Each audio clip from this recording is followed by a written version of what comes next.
안녕하세요.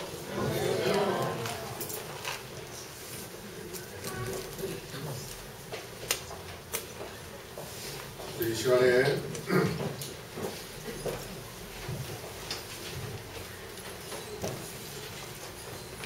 행복한 잠실교회를 만들기 위하여 행복한 인사를 하겠습니다. 옆에 분들하고 당신을 만나서 행복합니다. 이렇게 인사하시죠? 그 다음에 예수님과 함께 행복하세요. 그리고 행복한 천국에 갑시다.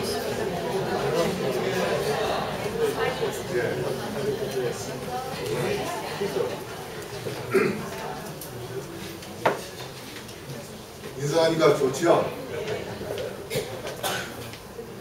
예배 드릴 때에 우리가 이 딱딱한 마음을 갖고서 하는 것보다 이렇게 서로 웃으면서 마음을 풀면서 예배를 드린다면 하나님께 더 영광 돌릴 수 있는 예배가 됩니다. 오늘 여러분에게 드릴 제목은 두려움과 무서움이라는 그러한 제목으로 말씀을 드리려 합니다. 우리 계시록 14장 7절 다 같이 한번 읽을까요? 시작! 그가 큰 음성으로 가라되 하나님을 두려워하며 그에게 영광을 돌리라. 이는 그의 심판하실 시간이 이르렀으니 하늘과 땅과 바다와 물들의 근원을 만드신 이를 경배하라 하라. 여기 보면 하나님을 두려워하며 했습니다. 여러분, 하나님은 무서운 하나님이십니까? 아, 그래요? 예.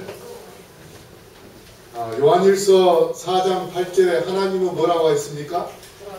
하나님은 사랑이다. 사랑이시라. 그렇게 말씀했습니다. 하나님 자체가 사랑 덩어리입니다. 예. 하나님 자체가 사랑 덩어리입니다. 근데 그 사랑의 하나님을 왜 두려워하라고 하시는가?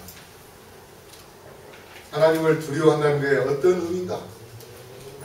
우리가 오늘 좀 생각을 해보겠습니다. 두려워라는 그런 이 단어의 언어 의미상은 무서워하다, 두려워하다, 놀라다, 존경하다, 경외하다 하는 그러한 뜻입니다. 무서워하고 두려워하다. 어떤 공포적인 그러한 의미도 있겠지만 뒤에 보면은 놀라다, 존경하다, 경외하다 하는 그러한 의미로 볼 때에 함부로 할 수 없는 그러한 존재. 뭔가 나에게 사랑을 베풀어주고 뭔가 한 것을 주는데 그런데 함부로 하기 좀 쉽게 할 수 없는 그러한 분, 그러한 사람에게 우리가 존경과 경외의 마음을 갖고서 상대하는 그런 경우들이 있습니다. 그래서 시편 33편 8절에 보면 온 땅은 여호와를 두려워하며 세계의 모든 거민은 그를 경외할지어다. 그렇게 말씀합니다. 그래서 우리가 존경하는 스님을 만날 때에 어떻습니까? 말을 함부로 합니까? 그렇지 않지요. 항상 다소곳하게 두 손을 무릎에 다 올려놓고 그 다음에 무슨 말을 하면 거기에 대하여 아주 경청을 하면서 말을 할 때도 이 존댓말을 사용하면서 어떤 사람은 극존칭을 사용하면서 그렇게 하는 그것이 바로 이 경외하는 것입니다. 두려워한다는 것은 무서워서가 아니라 정말 그분이 훌륭하고 그분이 어떤 것을 또 위대하고 한 그러한 분이기 때문에 그렇게 우리가 이 두려워하는, 경외하는 그러한 의미인데 성경에 보면은 무서움, 두려움 이러한 의미가 들어있지만 그러나 대부분 하나님의 그 어떤 경외 이러한 차원에서 번역되는 그 단어는 한글로 주로 두려움이라는 그러한 단어를 씁니다. 그리고 무서움이라는 그러한 단어는 어떤 심판, 그러한 의미로 번역되는 그런 경우들을 우리가 많이 볼 수 있습니다. 그래서 하나님을 섬기는 자는 결코 하나님을 두려워하기보다 나를 위하여 십자가 달려 돌아가시게끔 독생자 예수 그리스도를 주신 그 놀라운 사랑, 거기에 감사하는 그러한 마음, 생명을 온전히 다 내놓으신 그 놀라운 사랑을 우리가 생각을 해볼 때에 정말 그분께 무릎을 꿇고 머리를 조아리면서 경배하고 싶은 그런 마음을 갖게 하는 것, 그게 바로 하나님을 두려워하는. 그래서 시편 22편 23절에 우리 다 같이 한번 읽을까요? 시작. 여호와를 두려워하는 너희여 그를 찬송할지어다. 야곱의 모든 자손이여 그에게 영광을 돌릴지어다. 너희 이스라엘 모든 자손이여 그를 경외할지어다. 여기 하나님을 두려워하는 것은 무엇인가면 우리가 생각할 때마다 우리가 눈을 뜨며 눈을 또 감을 때까지 하나님을 찬송하고 하나님의 은혜에 대하여 감사하는 그런 마음으로, 그리고 만나는 모든 사람들에게 예수님의 사랑에 대하여 이야기하고 십자가에 대하여 이야기하고, 그래서 하나님의 놀라운 그 사랑을 어떻게 해서라도 표현하면서 누군가에게 그 사랑을 주고 싶어 하는 그러한 마음, 그러한 것이 바로 하나님께 두려워하는 가운데서 경외하는 것입니다. 그래서 SDA 주석에 보면 두려워하며라는 이것은 헬라어로 포베오인데요. 포베오, 숭배심과 경외심을 가지고 그에게 접근한다는 의미가 있고요. 그 다음에 하나님께 대한 절대적인 충성, 그리고 온전히 복종하겠다는 그러한 마음, 바로 이것이 하나님을 두려워하는 것입니다. 그래서 어떤 분은 하나님을 경외한다는 마음으로 새벽에 일찍 일어나서 정말 하나님께 온전히 자신을 드리기 위하여 목욕을 하고 그 다음에 성경을 펴고 기도하는 그러한 삶을 사는 사람도 있습니다. 그래서 우리가 정말 하나님께서 나를 구원하시고 나에게 지금까지 많은 은혜로 축복해 주신 그 놀라운 사랑에 대하여 우리가 뭔가 보답하고자 하는 그런 마음으로 정말 우리의 마음에서 우러나오는 그런 진실된 심령으로 하나님께 경외하고 숭배하고 하나님께 충성하는 그런 마음을 갖는 것, 이것이 두려워하는 것인데, 반대로 이제 무서움이라는 것은 무엇인가? 하나님을 믿지 않는 자에게는 심판에 대한 무서움을 갖게 되어 있습니다.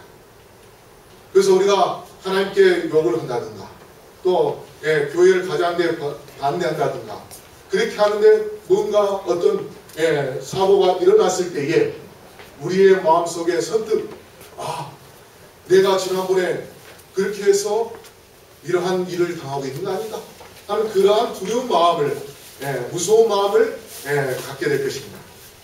그렇지만 사실 하나님은 어떤 잘못에 대하여 쉽게 심판하거나 벌을 주는 그러한 무서운 하나님이 아니십니다. 하나님 우리에게 사랑을 주십니다. 스스로 깨닫도록 하나님께서 끝까지 인내하십니다. 그래서 이 심판, 계시록 14장 7절에 심판의 시간이 이르으니 하는 그런 말씀이 나오는데, 그 말씀의 심판, 어떠한 의미가 있냐면 분리, 선택, 결정이라는 그런 의미가 있습니다. 분리된다는 것은 뭔가? 어떤 사람은 자녀를 교육시키는 게 말을 안 듣는다. 그러면 그 아이를 골방에 집어넣고 문을 잠가버리고 그렇게 해서 교육을 시키는 사람도 있다고 그래요. 이 분리라는 것은 뭐냐면 하나님과 나와의 관계가 완전히 끊어지고, 다시 말해서 인간적으로 볼 때는 부모와 자식 간의 관계가 완전히 끊어지고 더 이상 대화가 일어나지 않는 그러한 분리.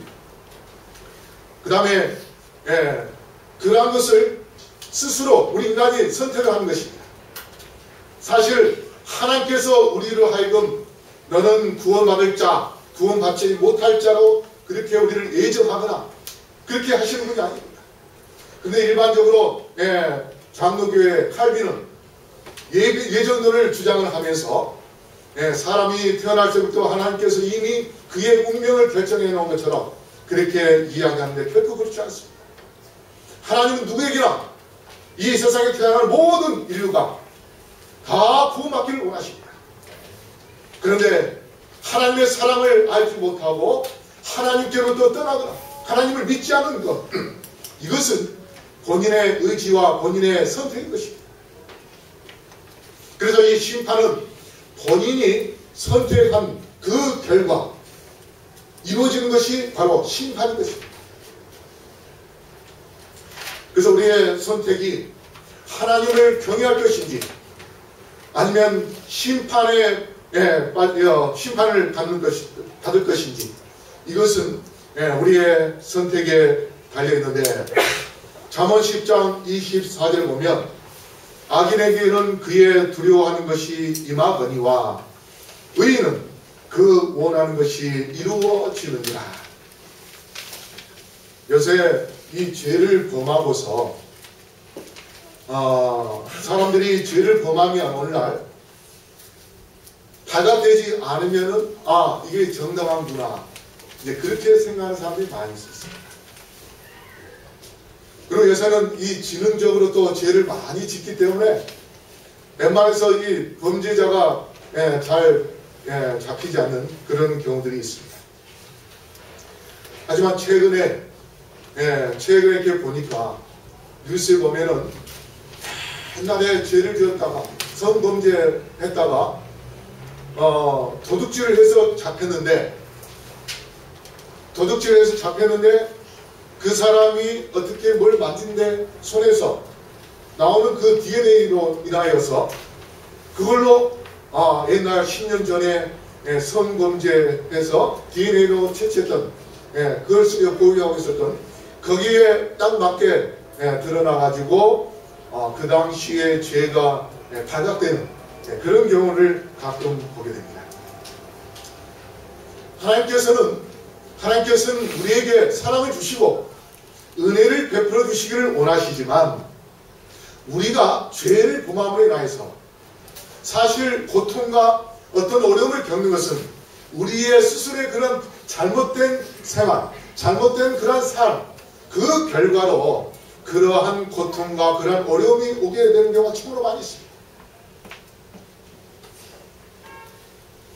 그러나 종국에는 끝까지 하나님의 사랑을 거절했을 때는 마지막 하나님께서 최후에는 심판하시게 될 텐데 이사야 26장 21절에 보라 여호와께서 그 처소에서 나오사 땅의 거민의 죄악을 벌하실 것이라. 땅이 그 위에 잦았던 피를 드러내고 그 살해당한 자를 다시는 가리우지 아니하리라. 이 말씀은 예수님께서 1844년 10월 22일부터 지금 하늘의 지성소 안에 들어가셔서 우리를 위하여 중보하고 계십니다.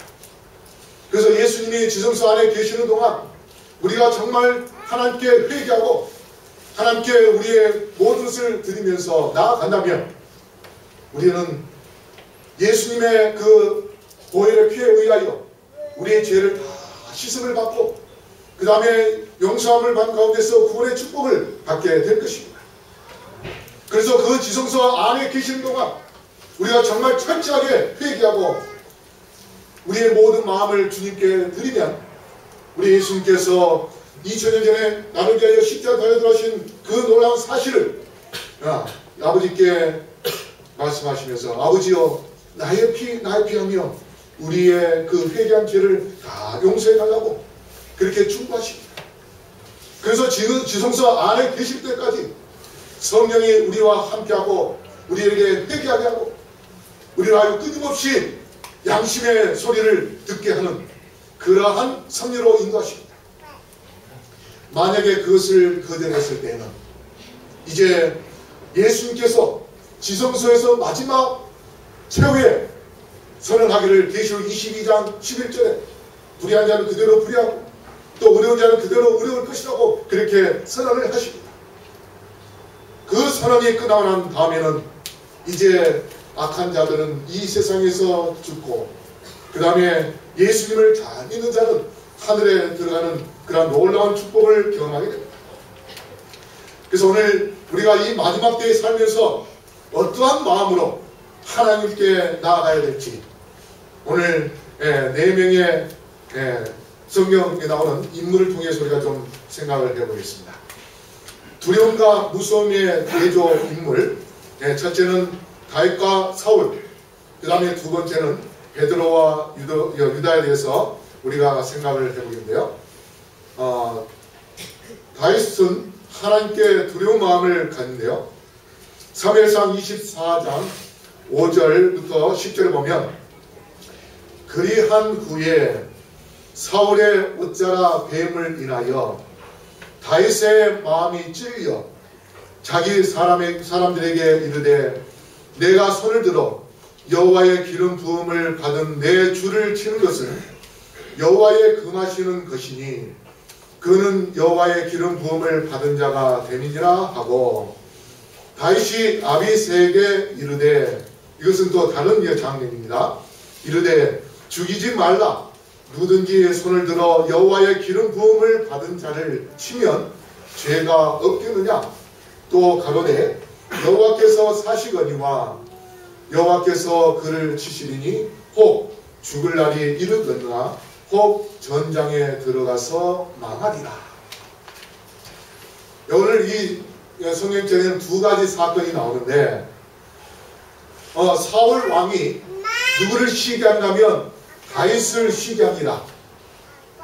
다윗이 왕이 되기 전에 그가 골리앗을 무찌른 것으로 인하여서 백성들이 사울이 죽인 자는 천천히요 다윗이 죽인 자는 만만이라 하면서 백성들의 마음이 어디를 향했냐면 다윗을 향하여 것입니다. 그래서 이 사울이 자기의 딸을 다윗에게 주면서 사위로 삼았지만은 그러나 자기의 그 왕위를 아들에게 물려주기 위하여 다윗을 죽이려고 합니다. 그래서 다윗은 도망다닙니다. 그런데 어느 날 사울이 잠자고 있을 때에 다윗이 가서 그를 목을 벨 수 있지만은 그의 옷만 베어서 옵니다. 왜 그런가? 바로 하나님께서 그에게 기름을 부었기 때문에 하나님께서 택한 그 종이 아무리 잘못을 한다 할지라도 그가 하나님의 종이므로 그는 사울보다는 그를 선택한 하나님에 대한 두려운 마음으로 존경하는 마음으로 하나님께서 기름 부은 그 사울을 죽이지 않았습니다. 그 다음에 또 다른 때에 사울이 몇몇 호위하는 사람들과 잠을 자는데 그 머리맡에 창이 있었습니다. 그래서 아비새가 다윗에게 지금 사울이 잠들고 있는데 그 옆에 창이 있습니다. 그 창으로 찔러 죽이십시다. 그렇게 이야기하지만 다윗이 여기에 뭐라고 이야기하는가 하면 기름 부은 자에게 우리가 잘못하면은 죄가 없다고 할 수 없느냐. 다만 하나님께서 그를 심판할 것이다.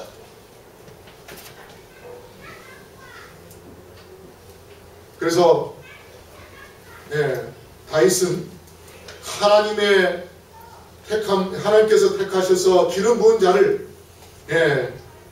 경외하는 마음으로 하나님께 경외하는 마음으로 그를 죽이지 않았지만 사울은 하나님께 죄를 범함으로 인해서 어떤 마음을 가진가 하면 사무엘상 28장 18절에 내가 여호와의 목소리를 순종치 아니하고 그의 진노를 아말렉에게 쏟지 아니하였으므로 여호와께서 오늘날 이 일을 내게 행하셨고 여호와께서 이스라엘을 너와 함께 블레셋 사람의 손에 붙이시리니 내일 너와 내 아들들이 나와 함께 있으리라. 여호와께서 또 이스라엘 군대를 블레셋 사람의 손에 붙이시리라. 사울이 갑자기 땅에 온전히 엎드려지니 이는 사무엘의 말을 인하여 심히 두려워하며 또 그 기력이 지나였으니 이는 그가 종일 종야에 식물을 먹지 못하였음이니라. 자, 여기에 이 말씀은 어떠한 때에 이야기한 것인가 하면 이미 사울을 왕으로 세웠던 선지자 사무엘은 죽었습니다. 그래서 이 사울이 블레셋 군사가 이제 쳐든다는 것을 이제 알고 자기의 운명이 어떻게 될지 궁금한 것입니다. 그래서 사무엘은 이미 죽었고 자기도 그의 삶이 하나님께 거역하는 그러한 삶을 살아왔기 때문에 무서워서 누구에게 찾아가는가 하면 엔돌의 신접한 여인을 찾아갑니다. 신접한 여인이라는 것은 귀신하고 마귀하고 대화를 나누는 그러한 여인입니다. 오늘날로 말하면 강신술을 하는 사람입니다.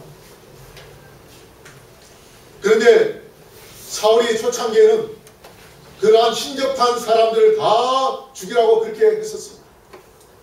근데 엔돌의 그 여인은 그 말을 그것 때문에 무서워서 피했던 사람이었는데 그의 사울의 신하가 엔돌에게 그 여인에게 사울이 만나려고 한다니까 처음에 무서워했습니다. 나를 죽이려고 한 거 아니냐? 아니다. 사울이 너를 통해서 뭔가 알기를 원한다. 그런데 그 신접한 여인을 통해서 마귀가 사무엘로 변장해서 나타납니다. 여러분, 이 마지막 때에 1844년 그 폭스 자매라는 미국에서 폭스 자매라는 그 자매가 귀신하고 두들김을 통해서 대화를 나누는 그러한 사건이 있었습니다. 그 사건 이후에 강신술 협회가 있고 그 강신술 협회가 오늘날 전 세계적으로 사람들과 귀신하고 서럽게 대화를 나누게 하는 그러한 역할을 지금 하고 있습니다. 그런데 바로 이 사울 왕 때에 똑같은 마귀가 사무엘의 모습으로 나타난 것입니다. 그러면서 이 사무엘이 사실 이제 마귀죠. 그 사울의 운명에 대하여 이야기할 때에 그가 지금 사무엘 20장 20절에 심히 두려워하여 있습니다. 하나님께서 자기를 심판하는 것에 대하여 심히 무서워했다는 것입니다. 하나님을 정말 진정으로 섬기는 자 다윗은 하나님을 존경하고 하나님을 경외함으로 인하여서 하나님을 두려워하는 마음, 경외하는 마음을 가졌는데 하나님을 떠난 하나님께 이미 기름 부음을 받았지만 하나님을 떠난 사울은 하나님께 심판을 받을 것에 대하여 무서워하는 마음을 갖고 있습니다. 우리는 어떠한 마음을 가져야 되겠습니까?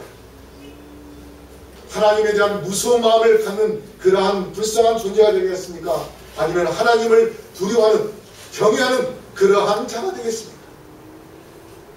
우리 성도 여러분, 다윗처럼 정말 하나님을 존경하고 하나님을 섬기는 그러한 온전한 주의 백성이 되기를 간절히 바라겠습니다. 그 다음에 베드로와 유다를 좀 생각을 해보겠습니다. 예수님께서 베드로에게 뭐라고 말씀하냐면 너가 닭을 물기 전에 3번 나를 부인할 것이다. 베드로가 뭐라고 큰 소리 쳤습니까? 내가 죽으면 죽을지 그런 일이 결코 없을 것이다.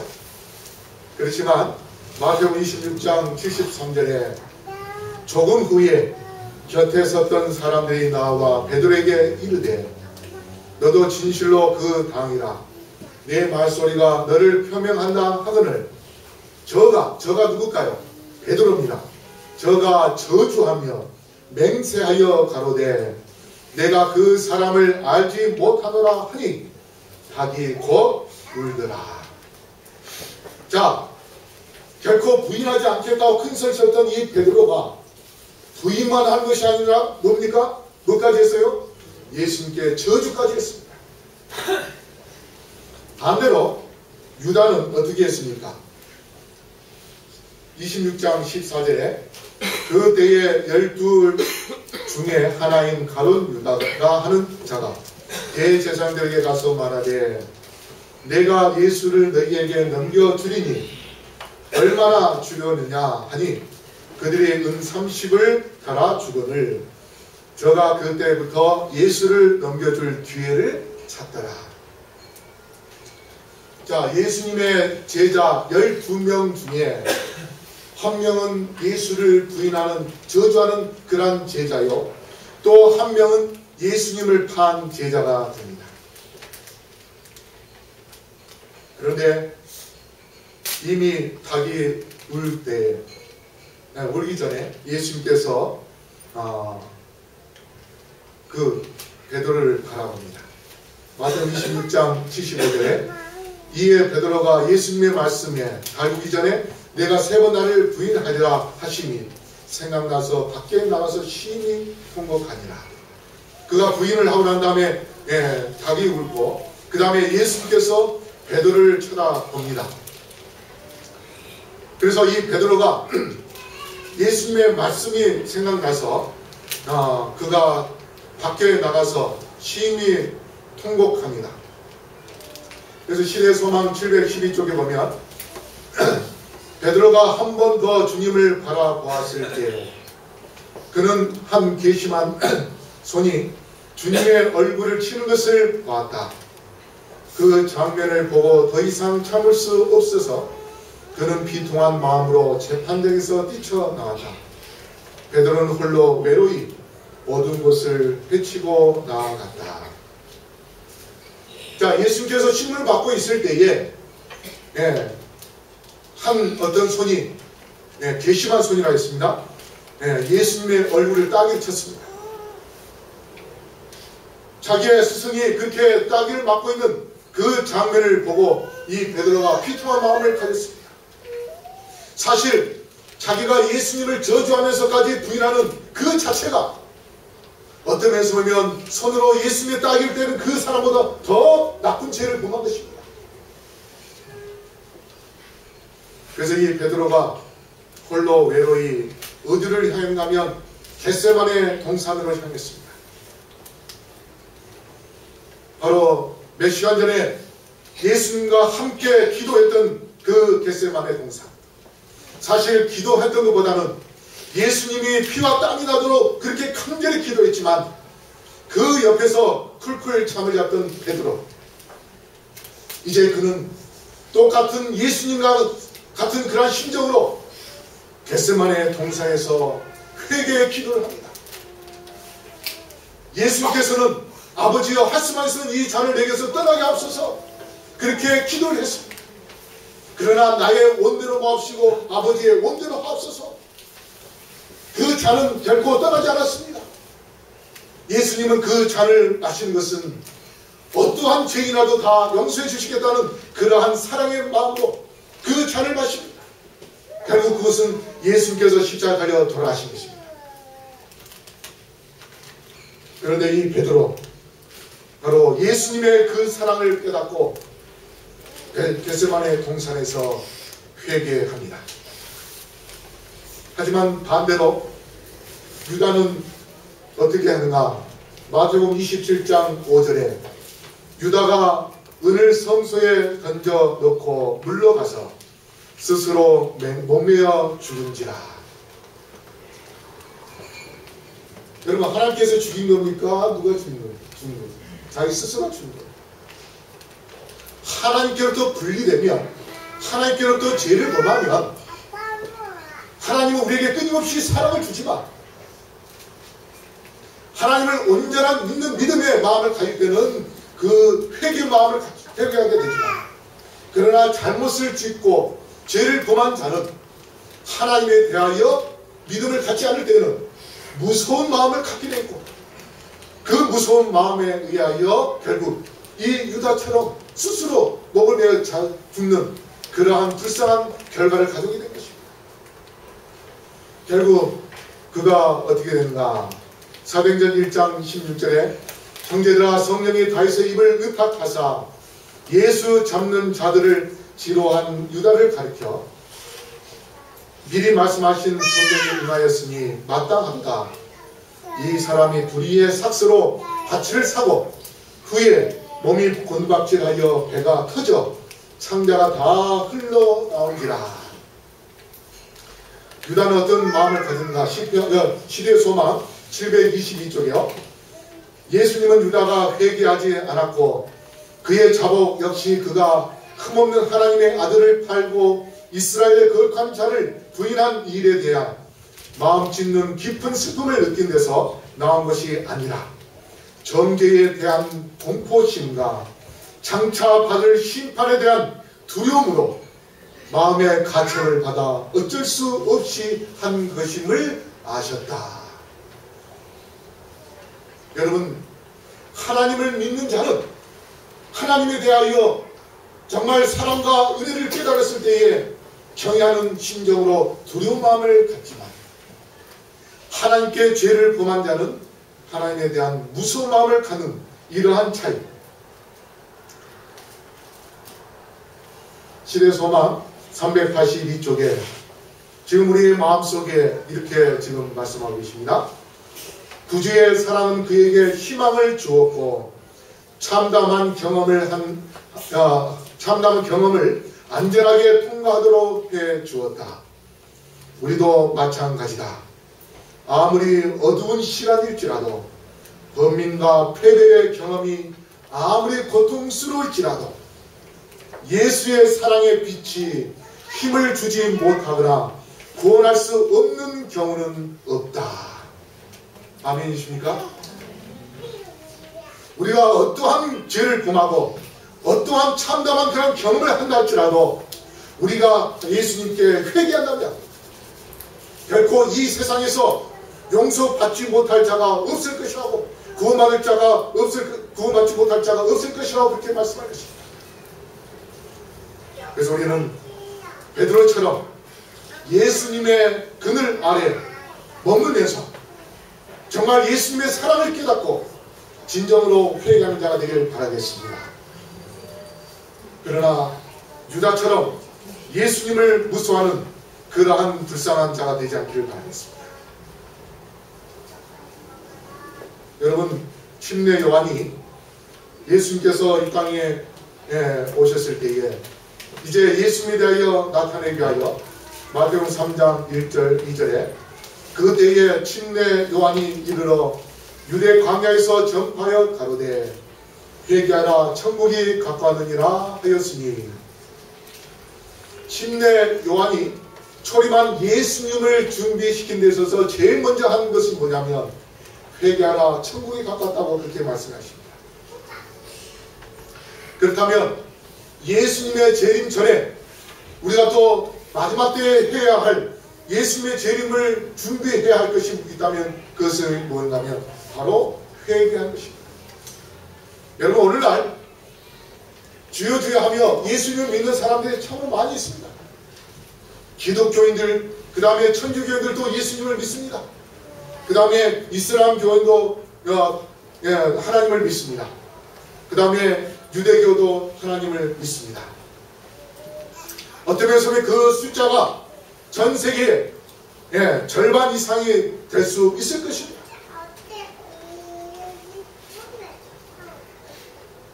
그래서 많은 사람들이 예수님의 존재를 알고 그 다음에 예수님을 나름대로 부르고 예수님을 나름대로 믿는다고 그렇게 생활을 하고 있지만, 그래서 하나님께서 마지막 때에 우리에게 필요한 것이 무엇인가 하면 회개이기 때문에 요한계시록에 어린 양이라는 그런 단어가 27번 언급을 합니다.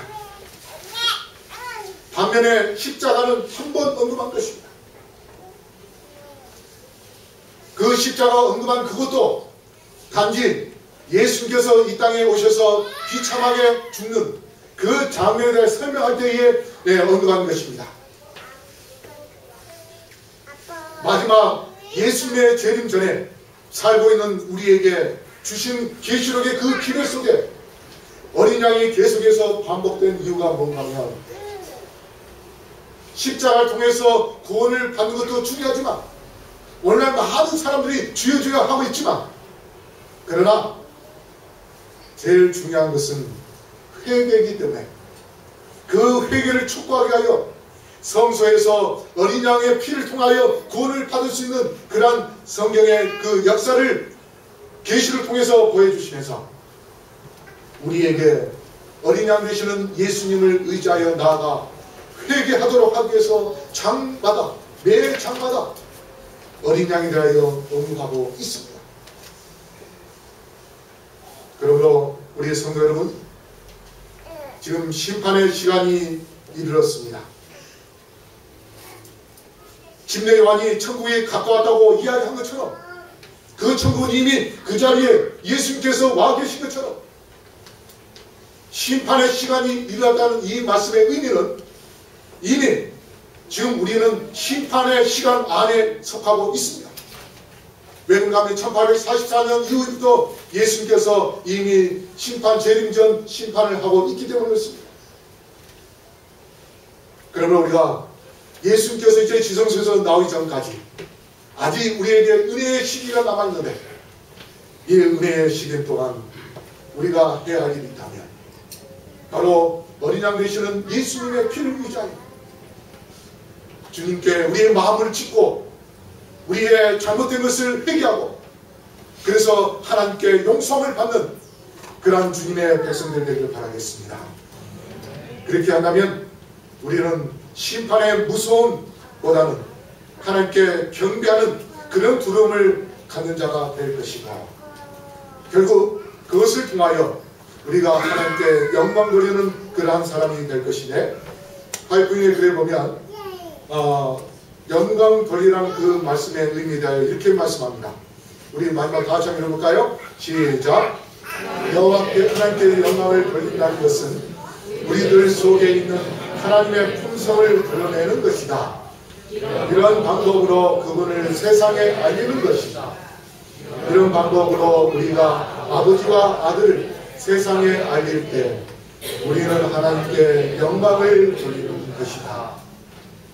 이 말씀은 다시 말해서 우리가 정말 진정으로 회개하여 오늘 말씀처럼 재창조함을 하고 하나님의 품성을 회복시키는 그런 가운데서 우리가 세상 사람들에게 하나님의 사랑을 나눠주는 그러한 삶을 산다면 그 자체가 바로 하나님께 영광 돌리는 것입니다. 그러므로 첫째 천사의 기회를 전해야 할 우리 세 천사들이시여 우리 모두가 바로 첫째 천사의 기회 그 말씀을 올바로 이해하여 먼저 내 자신이 믿음을 갖고 회개하는 가운데 하나님을 두려워하는 그리고 하나님께 경외하는 그러한 주님의 자녀가 되시고 그러한 가운데서 진정한 변화된 모습 속에서 우리의 아름다운 품성을 우리의 이웃들에게 사랑으로 드러내는 가운데 하나님께 영광 돌려주셔서 우리의 그 아름다운 삶으로 더 빨리 더 신속하게 천사가 날개를 펴고 온 세계의 복음을 전한 것처럼 우리의 아름다운 모습과 우리의 아름다운 품성을 통하여 그 사랑을 통하여 하나님의 기별을 더 빨리 더 신속하게 전파하시는 주님의 백성들 되기를 바라면서 말씀을 마치겠습니다.